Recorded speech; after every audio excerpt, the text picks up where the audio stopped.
Hi guys, this is me, Vacuum Smith here, and yes, this is a voiceover. This is the Oreck XL Pro 5 commercial canister slash handheld vacuum cleaner review. It has a nice ergonomic handle, an easy to reach switch, a stretch hose, which is helpful. And here's the other side, not much to see on the other side but the branding. It has 3 attachments. It has a nice long crevice tool that fits in quite a few places.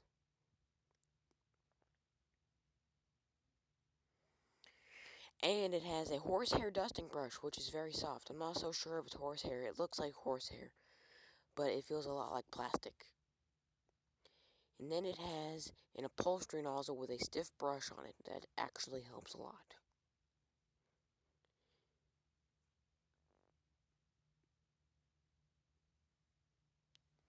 An adjustable floor head. This is a very nice floor head. It has a metal bottom and 2 red litter pickers. That's what the 2 red things are. You press this button, and then it shoots these brushes out for hardwood floors. You push the other one to pull them back in, as I am demonstrating here.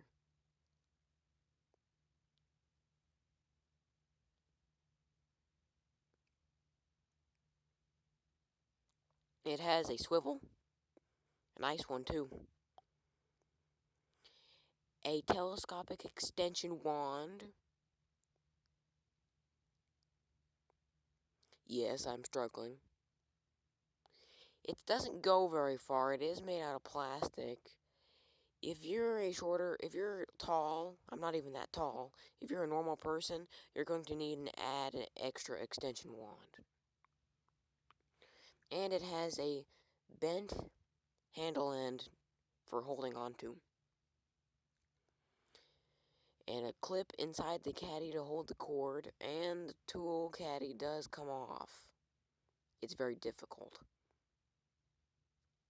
These are places for strap hooks. So this is a very extreme test to see. This is the crevice pickup test. Now, since this is a commercial vacuum, I decided to make it very, very extreme. So here we go.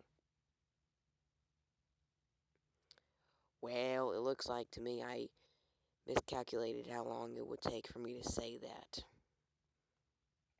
So, we're staring at nothing for right now.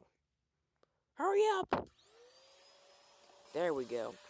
As you can see, it does a very, very nice job. It has lots of suction power for such a tiny little vacuum.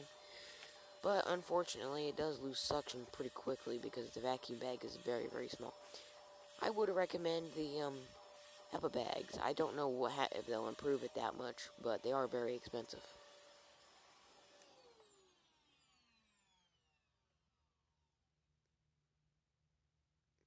So it did a fantastic job with that. This is the upholstery attachment. This is the upholstery attachment test. So here we go. As you can see, it gobbles up that dirt nicely. This is an unrealistic situation. Normally you just have something simple like crumbs or whatever in your seat. Now this is the floor head test. As you can also see, it does a nice job with picking up debris. As you can see, it sucked that up nice.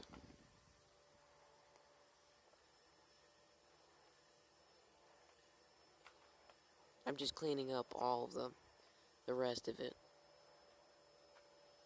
The floor head does on occasions want to flip up. And this is a very extreme test for the dusting brush. Very, very extreme. But it coped very well with this. There we go. As you can see, it's gobbling up all this dirt and sand and fine dust with the dusting brush. It's not even meant to do that, and it's doing it well.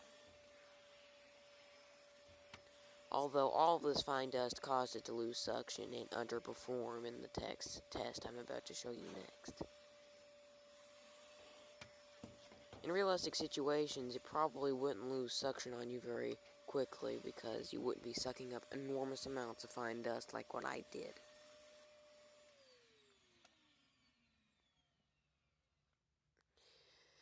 So this is the hard floor test. This floor head does a very, very good job with hardwood. As you can see, it's snow plowing my gigantic mess. But it's doing a pretty good job. But it did struggle a little bit because at this time the vacuum bag was so full of fine dust, the vacuum had basically no suction left. So that is one thing to consider. It does lose suction quickly, very quickly. And it's because of the super tiny little vacuum bags.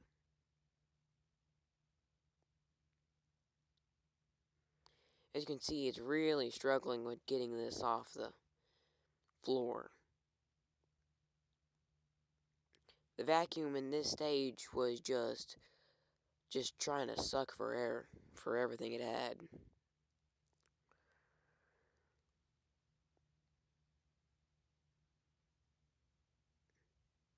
If it had a new bag, it would have done that much, much better. So now, since the vacuum bag is clogged and full of dirt, we are going to change the vacuum bag. And this is how.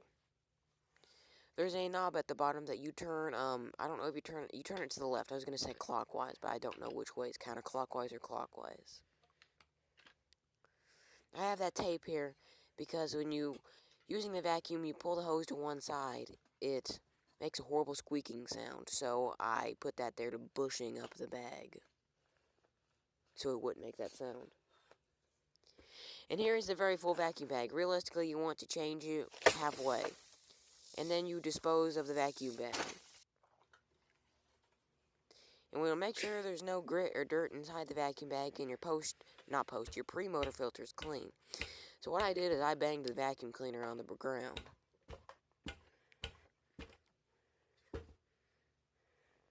Yes, I did a better job at cleaning it than that. So now that you got your inside clean, take your new vacuum bag. Now I'm showing you all of this so you know what kind of vacuum bags to get. And how to change the vacuum bag. And it's a very tight fit. It barely fits in there and you kind of have to bend it a little bit to get it in there. But it goes. And now you just shove your cover back on there. You don't actually have to spread out the bag. The suction will do it all on its own.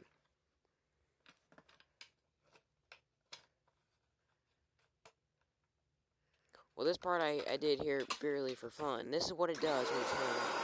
The vacuum bag just spreads all the way out.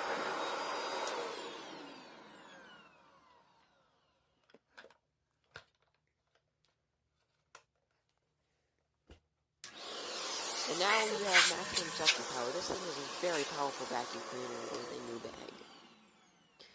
Well, bye guys, and see you next time, and hopefully this review was helpful. Maybe.